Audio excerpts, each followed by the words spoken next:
Well, hello everyone, welcome again to Painless Universal Conversation with myself and Welsh.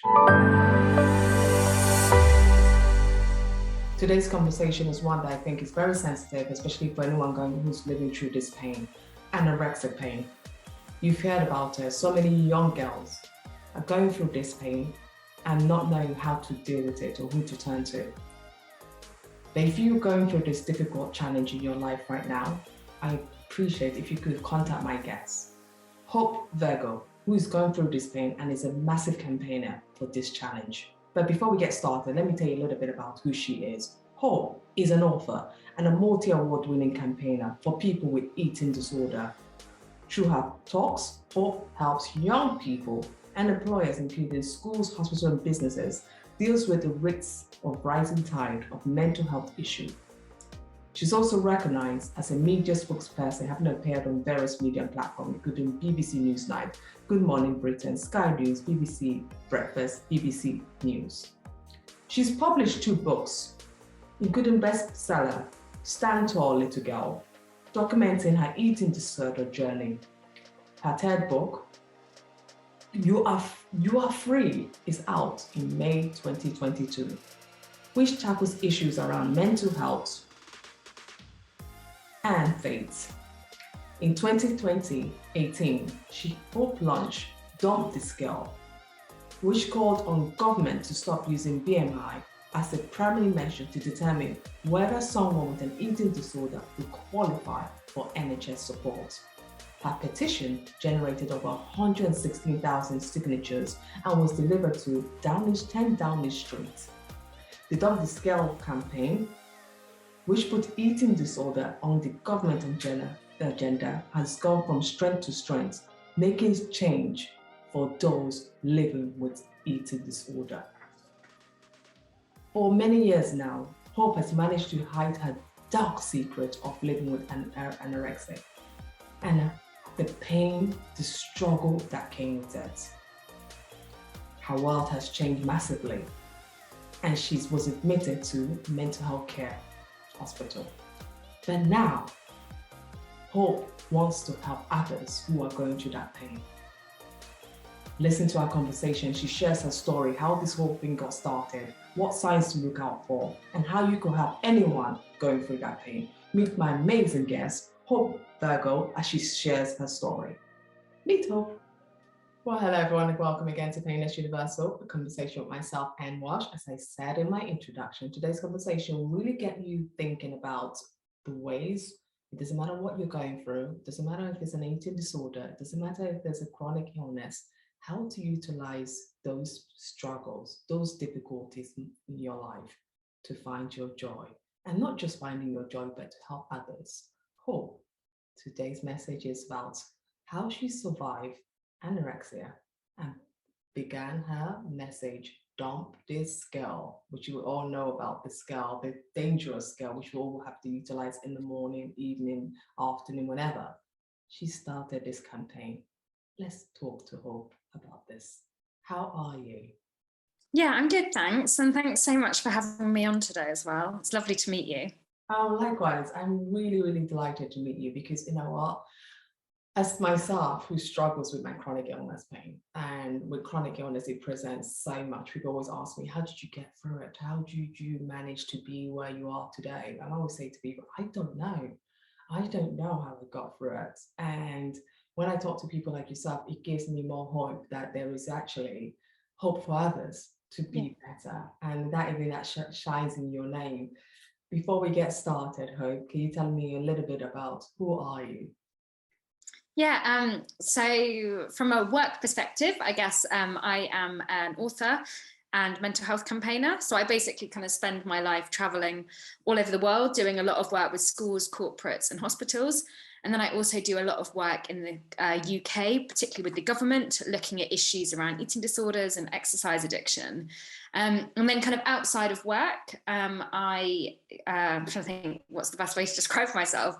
I'm married. I'm expecting a baby at the moment, not until kind of July, but kind of going through that whole journey of pregnancy as well, which has been interesting.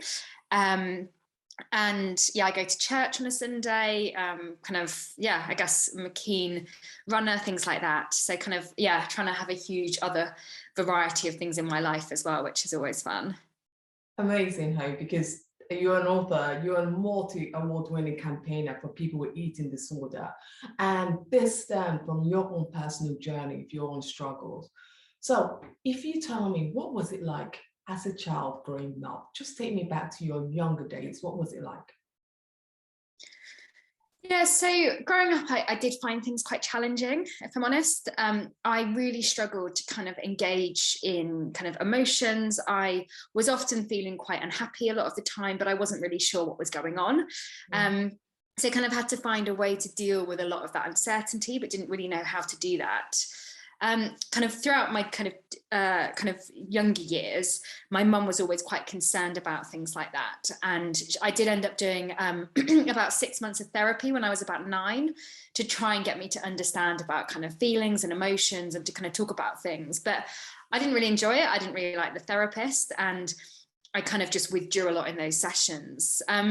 When I was about 12, 13 years old, my family life got quite dysfunctional, and I was trying to kind of fix all of these different situations.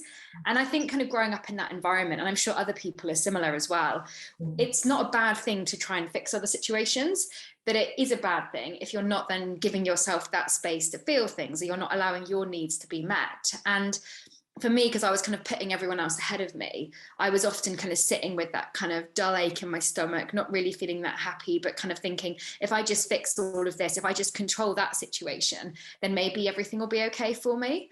And then on top of that, when I was about 12 years old, I was also sexually abused. And it was kind of like a combination of the kind of abuse, the kind of not being able to fix things very well, kind of the lack of kind of being able to process emotions and things like that. That I was kind of sitting a lot with these feelings that there was something the matter with me, and I had to try and change that. But I didn't really know what to do or how to change it, if I'm honest. Hope, when you say that, because I'm really glad you actually touched on something, which is something that I'm always I think about with my own life. When you're going through things, you put others ahead and you forget your own feelings. You just do for others. When did you realize that this is something that you are forgetting you, that everything is all about other people, about you? When did you realize that this was starting to become a problem? Honestly, I think I still do it from time to time. And I probably have to have a conversation with myself. I actually said last night to my other half, I was like, I think I'm letting everyone else kind of put their needs ahead of mine. And I think I need to have a kind of recalibration time. And I think it's interesting now because I'm so in tune with my own well-being and what I need that I know I'm doing it, which kind of makes it a little bit more frustrating in places because you're like, why am I still doing this? But I think it's a learning curve for me. And I knew probably looking back from the age of about 17, 18 that I was doing it, but it was getting to a point where I was able to kind of, not do it quite as much or to kind of remove myself from the situation. Your eating disorder started quite young. I think you said at the age of 17 or 18. And when did this manifest in itself? When did you feel, when did you even know about eating disorder? Because I know I'm I'm 41, and when I think about my teen, I didn't really know much about eating disorder. It wasn't something that would come to me because it was just like, I wasn't a big fan of food generally. When I see food, every kind of food made me uncomfortable. But that was just because my relationship with food, I just didn't like food. It had to be a certain kind of food. If it was bread, if it was pasta, it couldn't be pasta. It had to be spaghetti, all that kind of thing. That was my kind of relationship with food. It was just had to be a certain kind. But when did you know about that eating disorder, that was even a thing? And that was something that was a path that you wanted to be led on? Yeah, so I guess firstly for me, my eating disorder was a coping mechanism to life. So it kind of helped with a lot of the uncertainty, kind of numbing a lot of the emotions, and a lot of the time kind of acted as this distraction to life. So kind of taking me out of the reality of what was going on. I kind of started thinking about food and kind of restricting and obsessively exercising when I was about kind of 12, 13 years old. And then over like the next kind of 4 years, it escalated into something much bigger for me that was pretty much dominating my everyday life, my everyday thinking. And it was interesting, actually. I think when you have an eating disorder, you kind of normalize a lot of the behaviors and you think what you're doing is okay and it's fine. And I think particularly nowadays, we normalize these behaviors around food so much more because of the way society is. Like, we're always talking about dieting and calories and exercise. And it's really, really toxic out there when you're in recovery from an eating disorder, but also kind of if you're trying to manage your own relationship with food in your body. And so I think because of that, I really, really struggled to accept that anything was the matter with me. And actually, it took me ending up in an inpatient unit to actually realize that actually something was the matter and I needed to get that additional support with it. Yeah, I love what you said, Hope, because I remember one time I was in hospital and I lost so much weight. And the focus of me losing weight wasn't that you lost weight, it was about, oh, you look so lovely.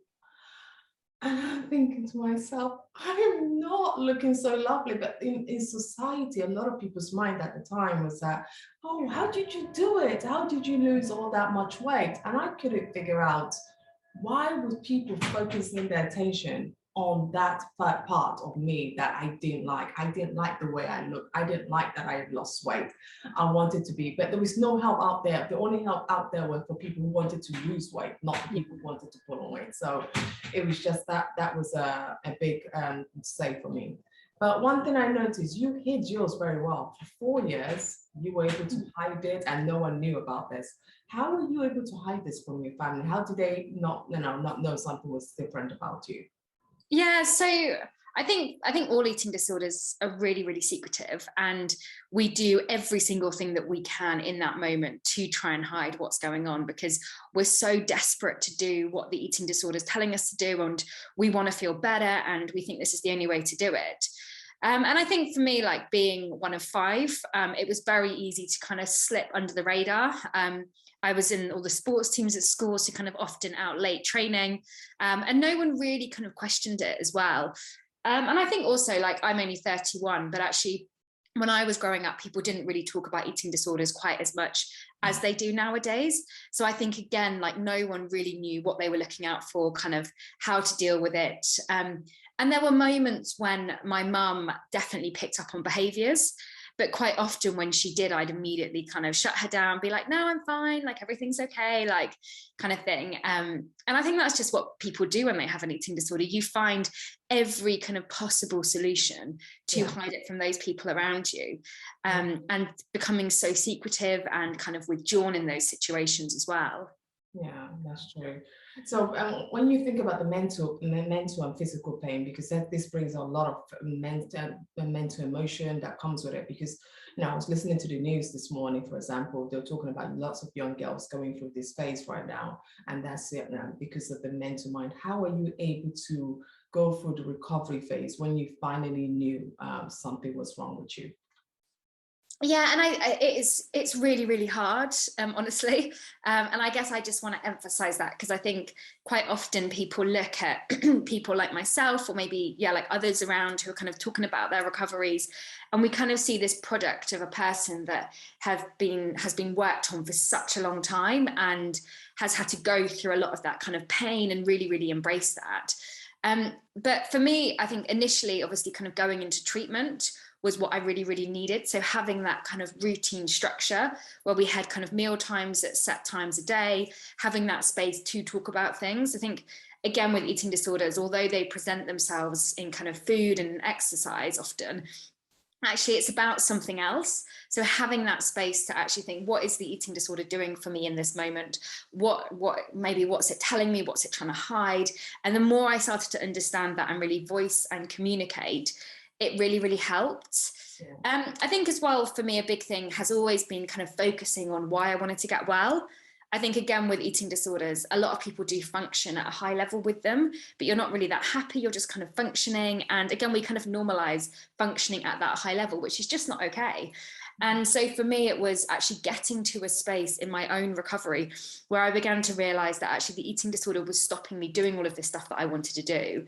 And it was about, like, what did I want my future to look like? And I think whether you've been diagnosed with an eating disorder or not, a lot of us, like I said, have quite a dysfunctional relationship with food, with exercise, our bodies. We're often kind of judging, comparing, getting a lot of our self-worth from kind of our bodies and what we look like.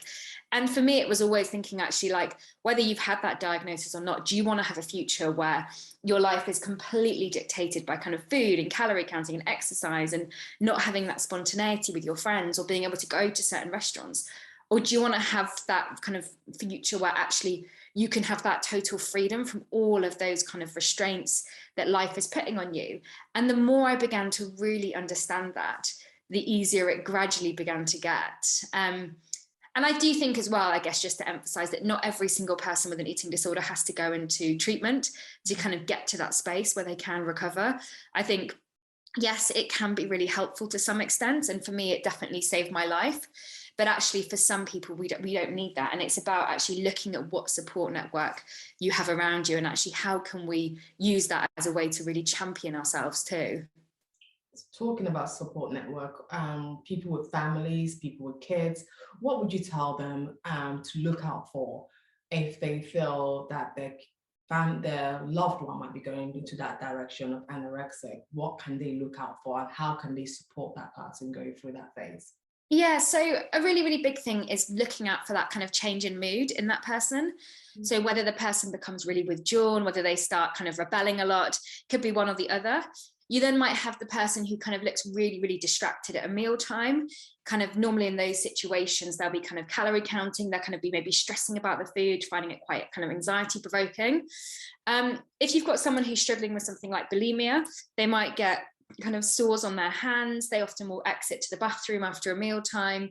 And then something that I always talk about is the weight aspect. And whilst we know that not all eating disorders will present themselves kind of physically with that change in weight, whether that's weight gain or weight loss, we do need to be aware that in some situations, people will start to kind of change their weight slightly. And that could be they're losing weight, gaining weight, or changing their muscular physique.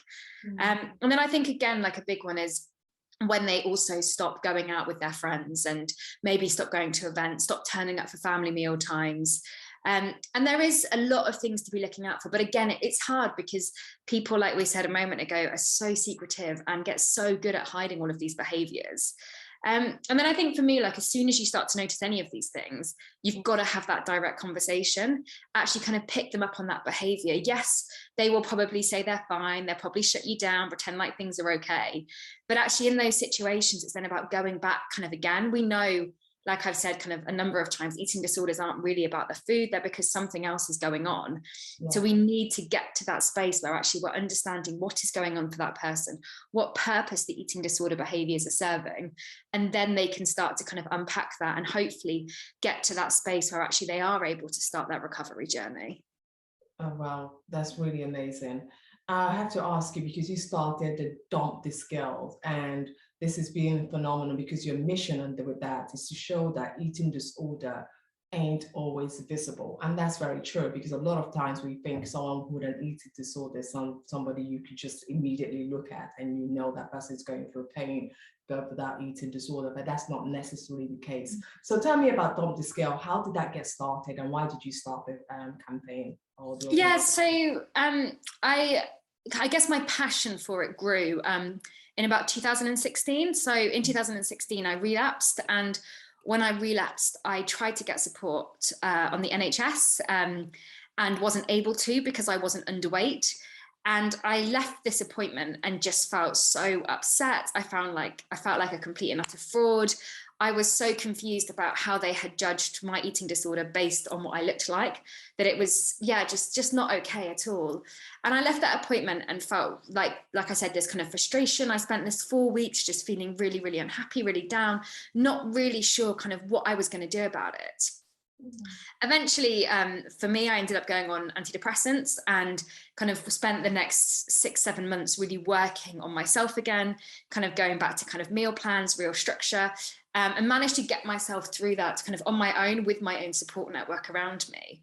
But then the more that I started actually talking about this as an issue, the more people that I came across who had also been turned away from services for not being underweight. And I realized it wasn't just something that happened to me, but it's quite literally happening to thousands of people on a weekly basis. that we're just judging the severity of an eating disorder based on what someone looks like and on someone's BMI. And so I launched the campaign to try and change that. Initially was around kind of the scrapping of BMI, around diagnosis, and then now is also looking at things like adequate funding, kind of proper training for people, making sure that, yes, like people are getting that support, that the support is in place for them, and also making sure that actually people can go on to make a full recovery. I think so often with eating disorders, we get to these points in our journeys where we kind of settle with where we're at, we kind of plateau. But actually, I think that every single person can make a full recovery. And it's really hard, it's relentless at times, but actually we all need to be getting to that space where we're kind of pushing forward for that. I just didn't realize that actually was going on. That bit where you turn up and you feel that you have a problem, you go to NHS and they will turn you down because you're not at that point where they feel you're critical enough.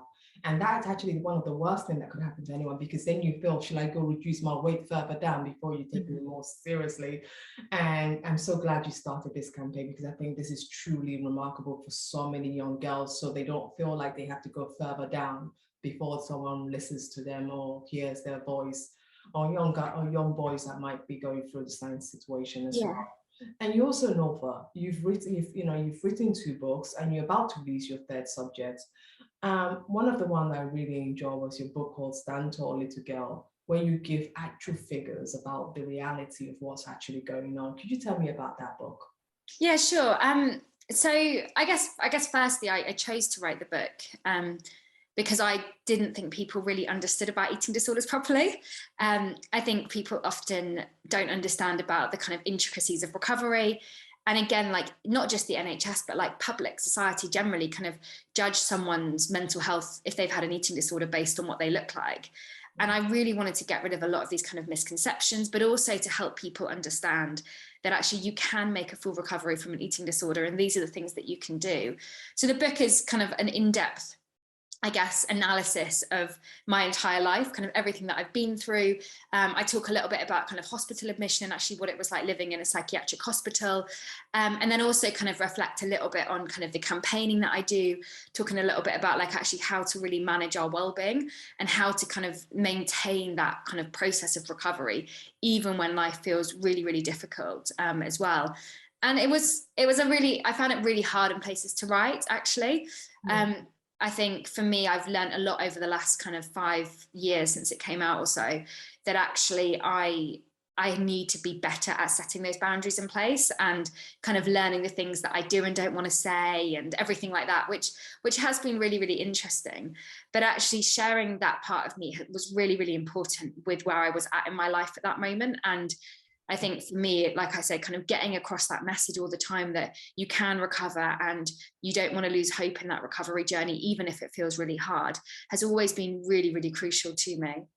And your next book, what was that one about? And the one potentially coming out soon, what would that one be about? And how could people get access to your book?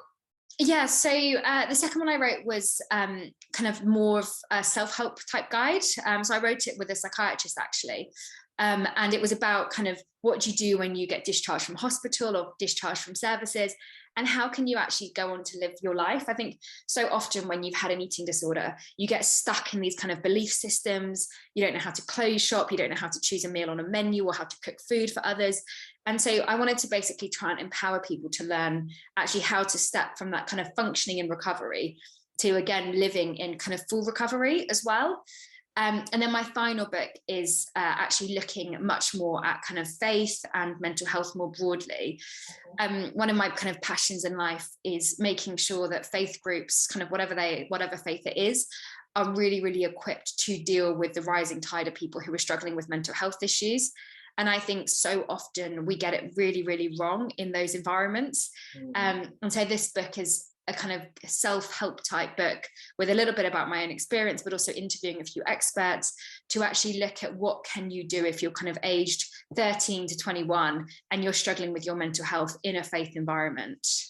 Oh, that's wonderful, because that's really my next question. Now, how does faith play a role? Because I know the first thing you said when I asked you about yourself, You said I'm a Christian and I go to church on Sundays, and that's really amazing, because I'm happy you said that. I'm a Christian myself, and faith also plays a role in everything I do. So how does faith play a role for you in recovery? Yeah, it's a really good question. So I guess there's a little bit of background first before I answer the question. So I grew up in a church environment, kind of like went to church like every week on a Sunday with my family. Unfortunately, the sexual abuse that I faced did actually happen in the church. And I remember after that, although I kept going on a Sunday, I wasn't really enjoying the whole thing. I found it quite threatening. And then eventually when I was 17, I kind of walked away from church and basically vowed myself to never, ever go back into that environment. But actually just before, must have been a year before the pandemic started, I found myself back in a church and did an Alpha course, which is a course where you learn a lot about kind of the Bible, you learn about Jesus, and have that space to just ask all of your questions, basically. And I did that course mainly because my godmother kept nagging me to do it, and I was like, I probably should just do it. But actually on that, really, really enjoyed it and had that space to ask all of those questions that I'd always wanted to ask, but didn't really know how to ask them. Yeah. And yeah, ever since then, I think my faith has had a massive, massive role to play in my own recovery. I still struggle with questions around healing and why certain things happen. And I've prayed about my healing in the past, and I'm not fully recovered yet. And at moments it does still slightly frustrate me. But also for me, my faith kind of keeps me going on that day-to-day basis. So on those really difficult days, actually making sure that I'm having that quiet time, kind of flooding myself with the right things, feeding my brain right. And it, like I said, it just keeps me going. And I think it's that network of support there as well, again, which kind of offers you that additional space to kind of just be knowing that people are kind of for you as well. Yeah. I love what you do, because you are an advocate for people with eating disorder, and you're also receiving the NHS support, which is something I think is so important, because that's our bloodline for anything that's happening to us in any health sector. This is where we all go to. So you want the place you go to ask for help, to be equipped in any way to be able to answer our questions, and you're working with them, especially when you saw certain gaps. So what has been the progress made, and what is left to be accomplished within the NHS? Because you do the big job there. Yeah, and that is such a good question as well. So I guess firstly, I think the NHS is amazing, and what they offer is absolutely incredible. I think the problem with eating disorders is it's a service that has been massively kind of underfunded for such a long time. It's an illness where there is still so much stigma, and where it's just so kind of, yeah, just completely misunderstood. And I think that's where we're seeing a lot of the issues. I think, again, with eating disorders, they're one of the few illnesses that kind of fall between kind of physical health monitoring needed and the mental health service aspect. So it's kind of offering those two factors, which then again means that people often fall through the gaps as well. So I think real progress has been made with the fact that the government are now talking about eating disorders and are, yeah, kind of to some extent taking an interest in it and seeing it as a problem that needs to be tackled. But the issue is that it's just not happening fast enough. I meet kind of regularly with kind of government officials and ministers, and you're told time and time again that they've got a plan in place for like the next 5 years, that the money's coming in at some point. And it's like, I get that, but actually quite often with eating disorders, we know the money doesn't meet the front line. And we know that right now there is just no support out there for people. So we need to have that emergency funding kind of injected into services, and then tackle things around kind of workforce issues, particularly with eating disorders. There's basically like no psychiatrists who are working in this space anymore, because it's just so underpaid, it's so under-resourced. So I think in that sense, there is a lot that still needs to be done, but it's kind of, I think for me, just kind of keeping on plugging away at it, and especially just making as much noise as possible about it and talking about it a lot, so that the government can really see that actually this is an issue that's affecting every single person in their constituency. And because of that, they then have to act on it. I have to ask you this question, because this is also based on my personal health and where I see things through my own struggle. With eating disorder, is there some message within ourselves that we could tell girls to help them to have a better relationship with food and understand that you don't have to judge things by the way other people have put the thing, the way social media said, the way we need to look, the way we need to feel, that you don't have to take your anxiety to your food. You don't have to do this. How do you think, you be someone who's gone through this pain and you understand that it can happen to anyone. It's not just something we make up. It does happen. Anorexic is real, because sometimes you talk to people in different culture, they're thinking, why would someone make that a problem? Because there's other problems in the world. You go to places, people are starving, they have no food, it's too basic. And especially now, inflation now, I know so many culture right now, they can't even afford basic food. When you look at it, how do you think we could help these girls that might be going through this pain, such a thing, to help them overcome that pain so that they don't see that route as a way out? What do you think can be done? Yeah, I guess it's about trying to talk about it and bring it out into the open. I think because of a lot of the stigma that we still see eating disorders as a choice, as a phase, as something that someone goes through perhaps, or only affecting kind of white teenage girls, it then means that actually in a lot of places people don't realize that it is a mental health issue. So I think firstly it's like that educational piece which needs to happen across the board in communities. It needs to happen in all different kind of settings, whether that's faith groups, whether that's schools, whether that's workplaces, so people have that real understanding of what an eating disorder is and how it manifests itself, and kind of, I guess as well, that sharing within that a lot of the dangers around actually developing an eating disorder as well, and what to do when you're worried, all of that kind of educational piece. And then I think kind of beyond that, it is about, if you're kind of noticing behavior changes in those people around you, just having that direct conversation. We wouldn't shy away from talking about things like cancer or a broken leg, and we shouldn't be kind of shying away from talking about eating disorders. We're going to get it wrong at times. We're going to offend people, maybe embarrass someone. But actually, the fact is, if we don't talk about it, then these people will continue to really suffer and really struggle in silence as well.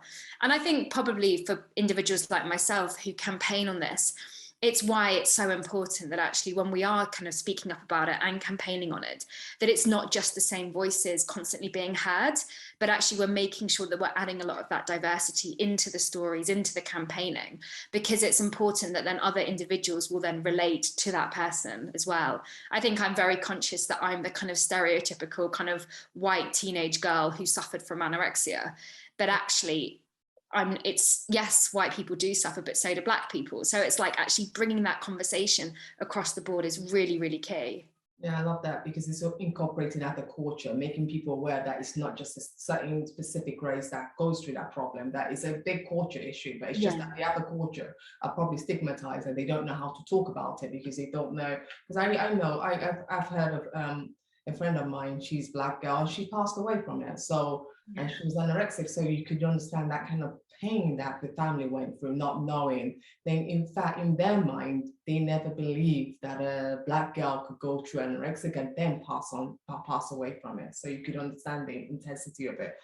Finally, Hope, my question is, what is your message to other people who might be suffering from any eating disorder, that are fighting the mental issues around this? How can they find their joy right now? I think I'd probably say to you that you think the eating disorder is making you happy. You think that it's giving you maybe that certainty, kind of numbing that emotion. But actually, whilst it feels really scary to recover, whilst there's so much fear wrapped up in it, actually getting to that space where you can fully recover is 100% possible. And sometimes it is about sitting with a lot of that kind of fear, a lot of that emotion that maybe you're struggling to deal with. But the more we push through that, actually the better our lives can be. So just keep going, kind of don't lose that hope and keep fighting in your own journey. Yeah. Thank you, Hope Virgo, for this amazing conversation. I mean, keep shining the light on something that we're still stigmatized to talk about. It's still not well known. People are still cautious when they mention the word anorexia, but you have said it's something that's real, and it's something that we need to all look into, because it could affect anyone. And I really love what you did with the scale, because I think judging people just by the scale is not always the right way. And also it depends on your height, It depends on your body density. You could be so skinny, but your weight might not meet what the BMI thinks it should be. So this is something that I'm so glad you are doing. Thank you so much for this, and I enjoyed this conversation. Thank you. No, thank you so much. Yeah, it was lovely talking to you too.